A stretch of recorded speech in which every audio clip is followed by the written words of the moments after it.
Olá, meus irmãos. Hoje vamos falar sobre disciplina na igreja. Nós sabemos que a disciplina é uma das marcas, uma das características da igreja. A igreja possui, claro, outras características, como a pregação da palavra, a comunhão dos santos, e a disciplina é parte desta característica. Mas eu quero falar hoje sobre aquela disciplina mais severa, mais grave. Eu não quero me ater aquele tipo de disciplina aplicado sobre um irmão, um membro da igreja, que se arrepende, ele passa um tempo afastado da comunhão, depois ele retorna, ele é restaurado. Não, mas eu quero falar daquela disciplina que considera o réu publicano e gentio, quando ele é excluído do rol de membros, quando ele é excluído da igreja de Cristo, por autoridade desse mesmo Cristo. E eu quero utilizar aqui dois textos para nós entendermos esse procedimento, que é um procedimento já de última instância, um procedimento muito triste, que é a exclusão de membros da igreja. O primeiro texto que eu quero utilizar é 1 Coríntios capítulo 5. Diz assim os versos 1 e 2. Geralmente se ouve que há entre vós imoralidade, e imoralidade tal, como nem mesmo entre os gentios, isto é, haver quem se atreva a possuir a mulher de seu próprio pai. E contudo, estáis vós ensoberbecidos e não chegaste a lamentar, para que fosse tirado do vosso meio quem tamanho ultraje praticou. Veja que aqui nos dois primeiros versos, Paulo ele vai detectar o pecado, ele detecta o mal dentro da igreja, e ele vai advertir, dizendo que aquela igreja, ela primeiro não lamenta a existência deste mal no meio do rebanho. E ao mesmo tempo, Paulo diz que eles não apenas apresentavam ausência de lamento, mas eles também se recusavam a expulsar esta pessoa do seio da igreja. O pecado aqui, ele é revelado. É uma pessoa que tem relacionamento com a sua madrasta.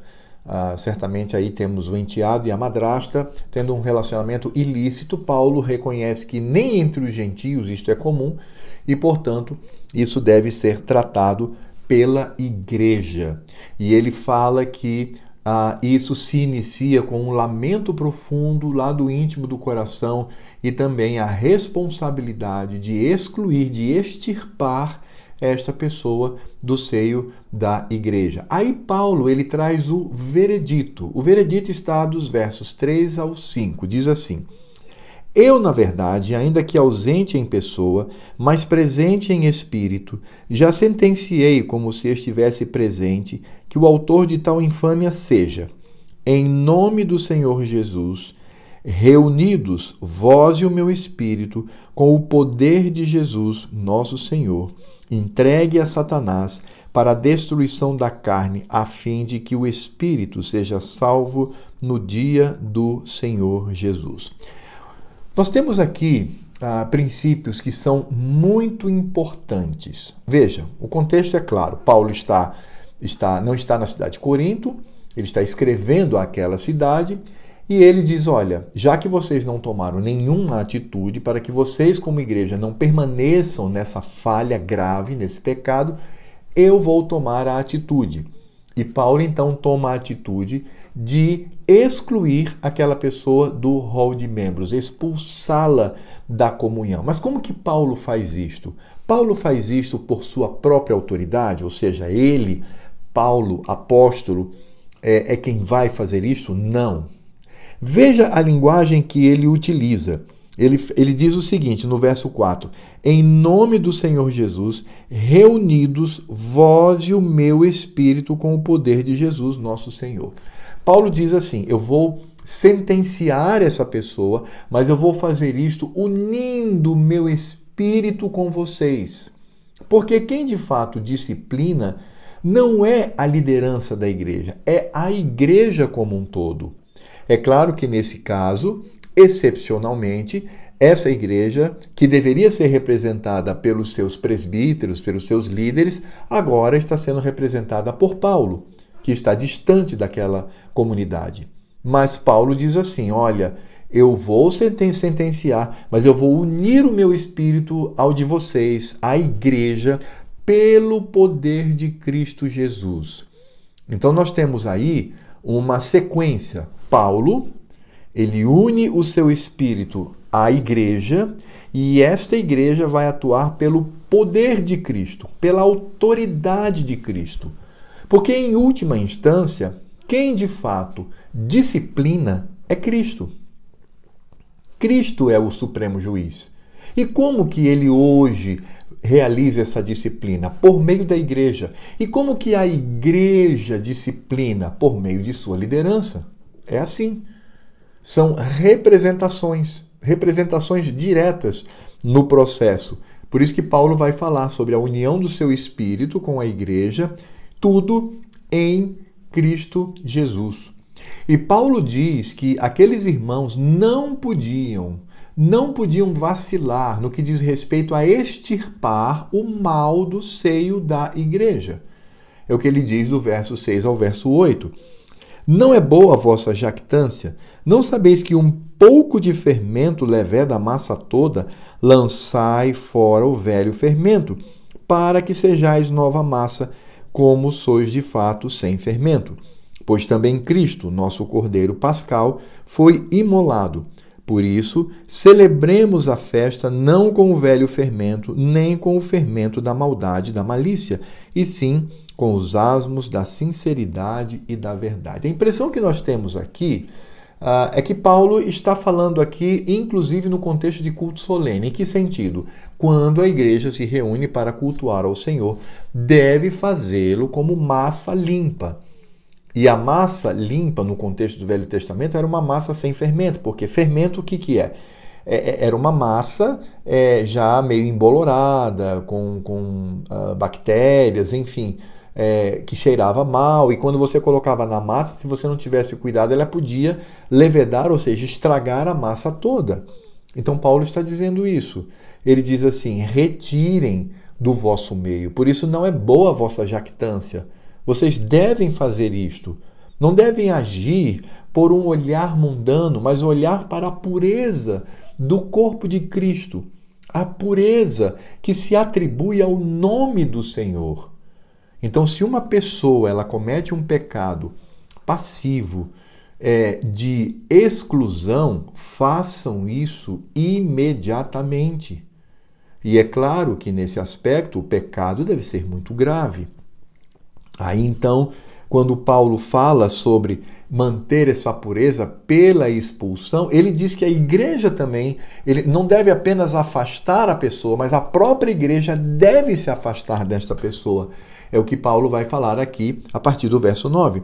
Já em carta vos escrevi que não vos associeis com os impuros. Refiro-me com isto não propriamente aos impuros deste mundo, ou aos avarentos, ou roubadores, ou idólatras, pois neste caso terias que sair do mundo.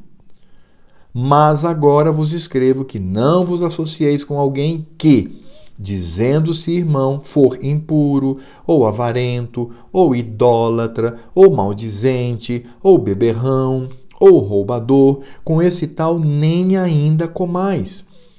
Pois com que direito haveria eu de julgar os de fora? Não julgai vós os de dentro? Os de fora, porém, Deus os julgará. Expulsai, pois, de entre vós o malfeitor. Paulo fala que estas pessoas que não se arrependem, que permanecem no seu pecado de maneira ostensiva, incisiva, consciente, ela não se submete àquilo que a igreja, pelas escrituras sagradas, vem trazer como renovação, como contrição. Paulo diz assim: nem ande com eles, expulsem-no da igreja e não andem com ele. Eles não andem com pessoas que, mesmo se dizendo uma pessoa crente, for impuro, avarento, idólatra, maldizente, beberrão ou roubador. Com estes nem comais, Paulo diz. Nem convide para ir à sua casa para um jantar, um almoço ou um café da manhã.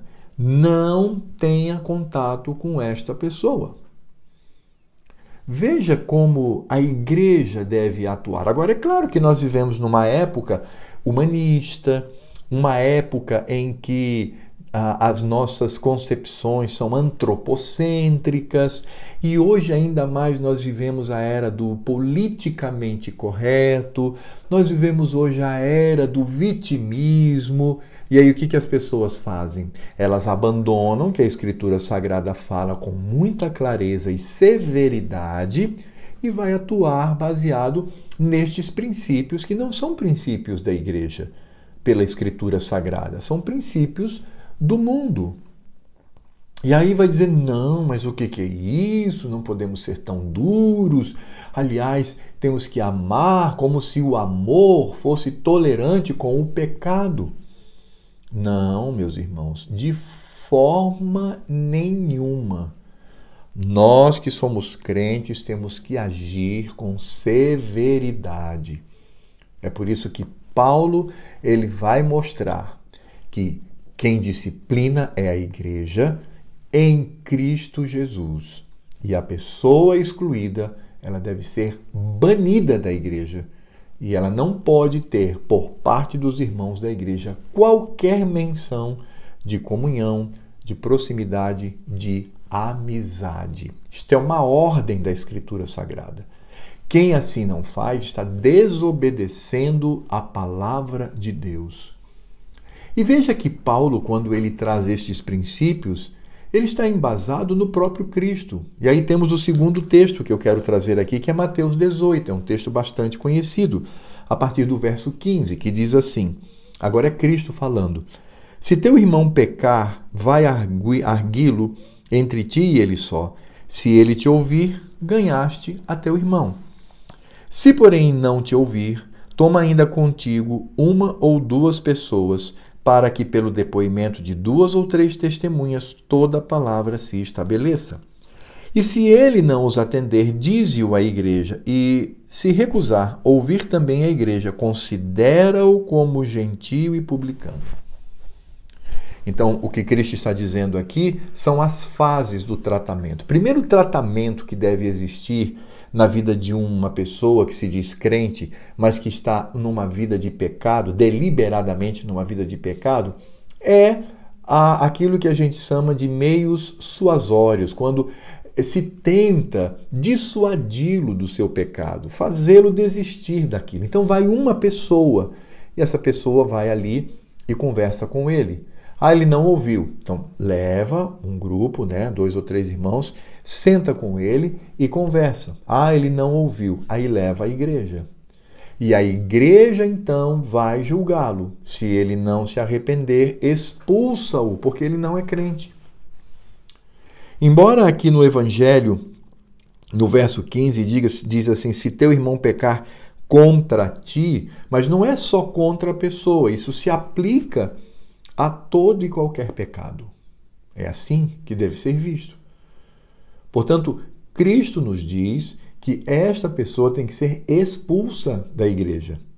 E quando a igreja faz isso, não é uma decisão da liderança, é uma decisão da igreja. No nosso contexto, quem estabelece o tribunal são os presbíteros. Os presbíteros, eles, em ambiente de tribunal solene, ele julga a pessoa e pode, inclusive, num acórdão, concordar que essa pessoa, inclusive, seja excluída da igreja. E quando assim faz, esta liderança, esse conselho, está atuando em nome da igreja. Ele representa a igreja. Lembra de que Paulo falou lá? Paulo sozinho decretou, mas ele uniu seu espírito à igreja e fez em Cristo Jesus. Da mesma forma o conselho. Quando a liderança faz isso, ela está fazendo em nome da igreja. É a igreja que disciplina, é a igreja que expulsa, que exclui na pessoa do conselho. E em última instância, quem assim o faz é Cristo. Cristo faz isto por meio da igreja. Então, quando você ouve uma sentença dada por um representante do conselho em ambiente de culto solene, inclusive eu quero falar sobre isso mais ao final, saiba que é você como igreja está fazendo isto. É você que tem essa responsabilidade diante do Senhor por meio dos seus representantes. E aí Cristo vai mostrar a seriedade desta atitude. Não é uma atitude meramente burocrática, mas é uma atitude que possui um peso muito grande do ponto de vista espiritual.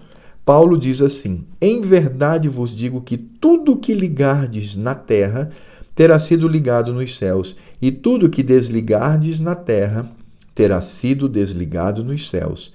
Em verdade também vos digo que se dois dentre vós sobre a terra concordarem a respeito de qualquer coisa que porventura pedirem, ser-lhes-á concedida por meu Pai que está nos céus. Porque onde estiverem 2 ou 3 reunidos em meu nome, ali estou no meio deles. Cristo é bem claro aqui, ao mostrar que quando a igreja toma uma decisão por parte da sua liderança, e uma decisão santa, piedosa, bíblica, séria, justa, em expulsar alguém da igreja, ele está fazendo isso em Cristo Jesus. Quando ele faz isso aqui na terra, é porque já foi feito no céu. É esse o sentido que Cristo nos dá. Em verdade vos digo que tudo que ligardes na terra terá sido ligado nos céus, e tudo que desligardes na terra terá sido desligado no céu. A tradução aqui, inclusive, é ótima. O que se faz aqui é porque tem sido feito no céu. E é exatamente isso que Cristo está dizendo. E Cristo diz: quando vocês se reúnem para julgar alguém, eu estou no meio de vocês. Inclusive, esse texto específico ele é muito utilizado, para outros contextos. Claro que Cristo está conosco em todos os contextos, mas essa expressão, porque onde estiverem 2 ou 3 reunidos em meu nome, ali estou no meio deles, essa expressão aqui diz respeito ao tribunal, porque é Cristo quem julga. E aí, por fim, a gente precisa entender e aprender algo que a Escritura Sagrada também nos mostra desde o Velho Testamento. Nós poderíamos fazer um estudo mais aprofundado lá no Velho Testamento, lembrando, por exemplo, do pecado de Acã, lá com Josué. Você pode dar uma olhada nesse trecho no livro de Josué, você vai perceber ali todos os princípios. E o último deles é fazer com que a igreja tenha pleno conhecimento do que foi feito, para gerar temor. Ora, vejam, lá em 1 Coríntios capítulo 5, Paulo detalha todo o processo. Essa carta era lida no culto, porque é uma carta inspirada. Portanto, a igreja, ao ouvir o que Paulo escreve, sabia quem era o malfeitor e sabia que ele não deveria estar no meio da igreja. Sabiam? Para quê? Para gerar temor. Veja que o próprio apóstolo Paulo, lá em 1 Timóteo, capítulo 5, verso 20, ele vai falar exatamente sobre isso. Ele começa falando sobre a disciplina do presbítero e depois ele lança essa disciplina para qualquer membro da igreja, quando ele diz assim: quanto aos que vivem no pecado, repreende-os na presença de todos, para que também os demais temam. Portanto, o anúncio da disciplina, como também o anúncio alegre e festivo da restauração de um irmão, é no culto solene, é no ambiente do culto solene que nós realizamos a notificação, para que a igreja ouça, saiba o que ela fez por meio dos seus representantes e tema. Então, qual é a conclusão que nós podemos tirar aqui? Bem, a primeira é a de que existem vários níveis de disciplina. Você pode disciplinar um irmão numa advertência verbal, uma advertência escrita, pode-se dar para ele um afastamento da comunhão por tempo determinado ou por tempo indeterminado. Pode ser feito isso, como também, na última instância, expulsá-lo, retirá-lo da comunhão, declarar que essa pessoa não é membro do corpo de Cristo. E é claro que, nesse sentido, orar para que Deus vá ao encontro dessa pessoa e o converta verdadeiramente para a comunhão dos santos. Lembrando que, olhando para o que Cristo disse, todo o processo começa primeiro por meios suasórios, onde uma pessoa, depois um pequeno grupo de pessoas vai até o impenitente tentar dissuadi-lo do seu pecado, fazer com que ele se arrependa e mude a sua forma de atuar. Se ele não atende, a igreja vai assumir. E aí, no nosso caso, a igreja presbiteriana assume por meio de sua liderança, em ambiente de tribunal. É a igreja quem julga por meio dos presbíteros. Se ele não atende, expulsa. Expulsa e nem tenha mais comunhão com esta pessoa. Porque, de fato, quem assim o determinou foi Cristo no céu, porque ele demanda poder sobre o tribunal.